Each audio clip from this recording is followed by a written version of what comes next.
Oh, there we are.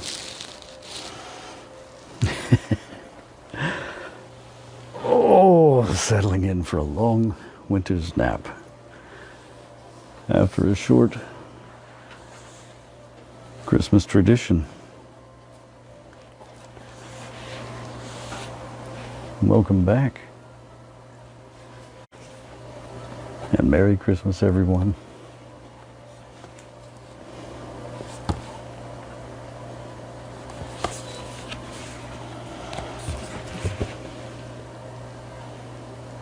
Yeah, it looks good.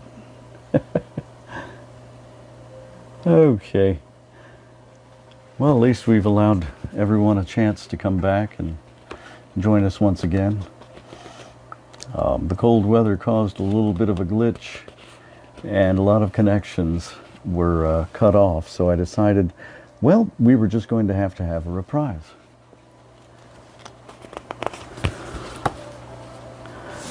Because after all, it's Christmas Eve. And our annual tradition of reading the night before Christmas is one that a lot of folks enjoy, share with their children before bedtime. So,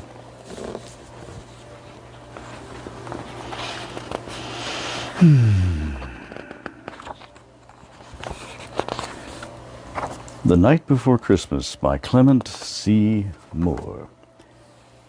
In 1822, a New York clergyman named Clement Clark Moore spun together Christmas memories for his children. The poem he wrote featured a red-suited Santa in a reindeer-drawn sleigh, a never-empty sack of toys, and stockings hung expectantly above the fireplace. He called it A Visit from St. Nick, and it was then published anonymously in a newspaper in Troy, New York. A Visit from St. Nicholas. It captured the public's imagination. The poem's opening line, "'Twas the night before Christmas," soon replaced the original title. One reason Moore's poem has endured is that it is a joy to read aloud, and that it is. Beginning in hushed suspense, the poem builds to a dramatic crescendo as the rollicking verses usher in the mysterious midnight visitor. A tale of anticipation and wonder, The Night Before Christmas has become a holiday tradition in itself for many families. So as you open these pages, as you listen to this narration, whether for a first Christmas or to recall those that are past, celebrate and share the timeless joys of this enchanting holiday classic.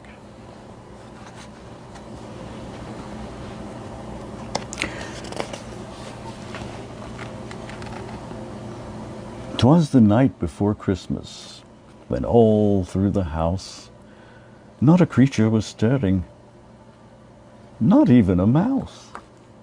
The stockings were hung by the chimney with care, in hopes that St. Nicholas soon would be there.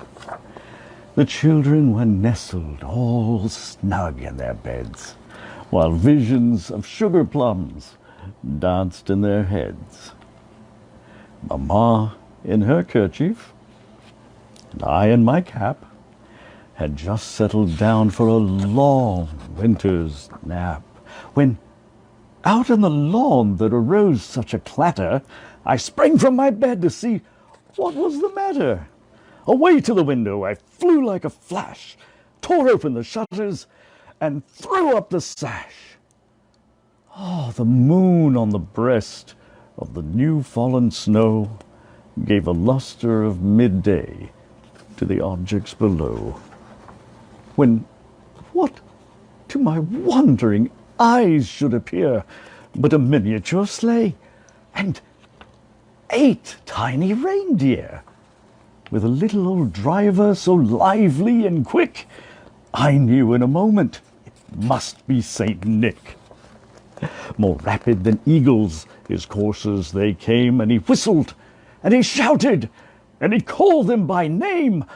Now Dasher, now Dancer, now Prancer and Vixen, on Comet, on Cupid, on Donder and Blitzen. To the top of the porch, to the top of the wall, now dash away, dash away, dash away all! As dry leaves before the wild hurricane fly when they meet with an obstacle mount to the sky.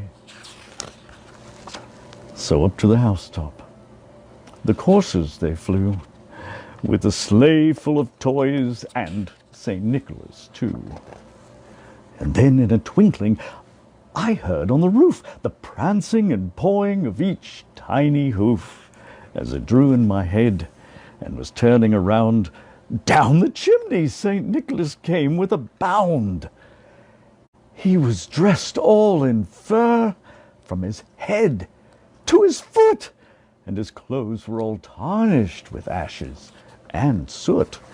A bundle of toys he had flung on his back, and he looked like a peddler just opening his sack. His eyes, how they twinkled, his dimples, how merry, his cheeks were like roses, and his nose like a cherry. His droll little mouth was drawn up like a bow, and the beard on his chin was as white as the snow. The stump of a pipe he held tight in his teeth, and the smoke, it encircled his head like a wreath. He had a broad face and a round little belly that shook when he laughed like a bowl full of jelly. He was chubby and plump, a right jolly old elf, and I laughed when I saw him in spite of myself. A wink of his eye and a twist of his head soon gave me to know that I had nothing to dread. He spoke not a word, but went straight to his work, and he filled all the stockings, then turned with a jerk, and laying his finger aside of his nose, giving a nod, up the chimney he rose. He sprang to his sleigh, to his team, gave a whistle, and away they all flew like the down of a thistle. But I heard him exclaim, ere he drove out of sight, "Merry Christmas to all, and to all a good night!"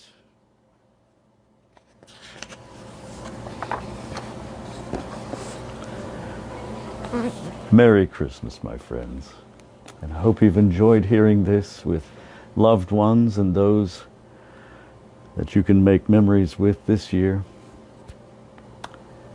Cherish those memories, cherish those loved ones, and have a very, very Merry Christmas. Good night.